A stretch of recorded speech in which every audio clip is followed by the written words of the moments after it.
Hi, I'm Frederick Segerfeld. Welcome back to my channel about the black man's burden. Today, I'm going to talk about racism. We who live in the West, we think about racism in terms of white towards black or white towards people with more color than whites.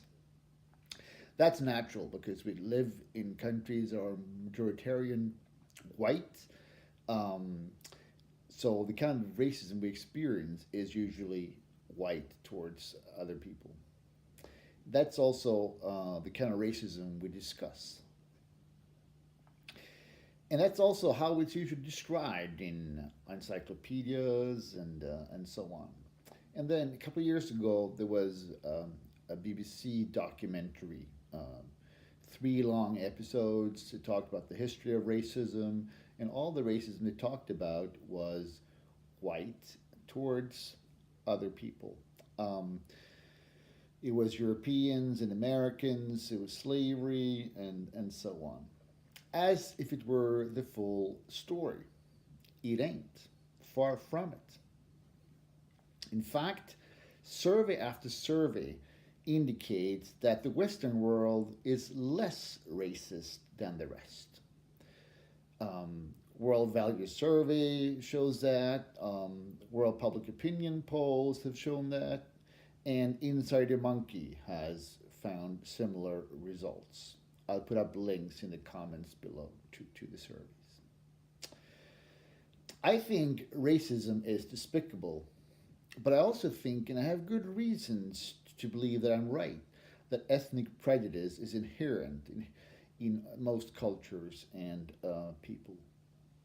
And therefore, racism is the rule, the norm, and anti racism the exception. True, the Western world has institutionalized racism in a unique way. A couple of examples, of course, was the so called scientific racism in the 19th century and the 20th century. The US with its slavery and Jim Crow legislation, and of course, Nazi Germany as the peak of Western racism, so to say, if you allow the expression.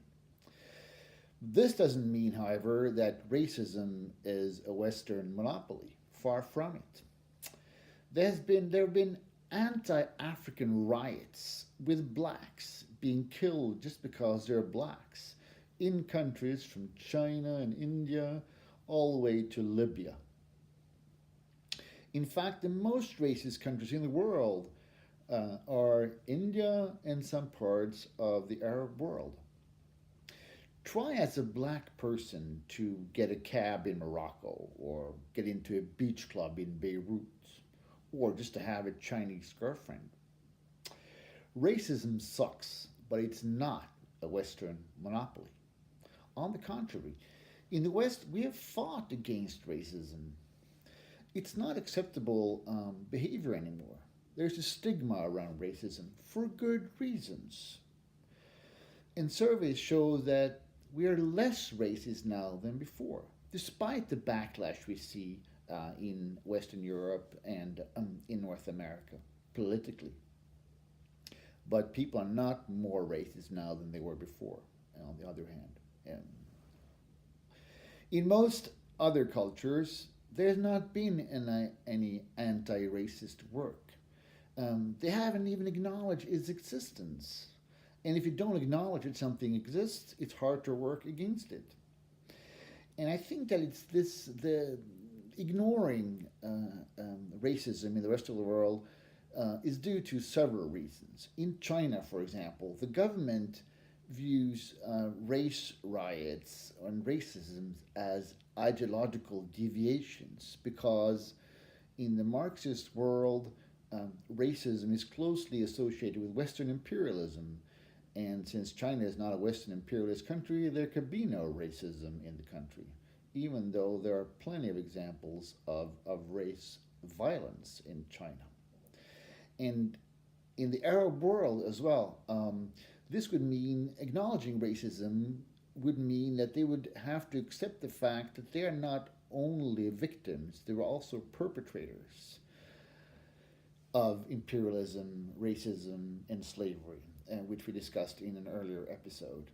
And post colonialism and writers and thinkers and people in the debate, they have given us and the rest of the world a distorted picture of the world, where the West is the bad guy and the rest is good. This attitude has inhibited anti racism work in many parts of the world. It's counterproductive. We need to step up and acknowledge that racism exists in other parts than the West. The West is doing its work on anti racism, and the rest has to follow. Next week, we're going to talk about the history of racism. Don't miss it, and please subscribe to my channel. Bye for now.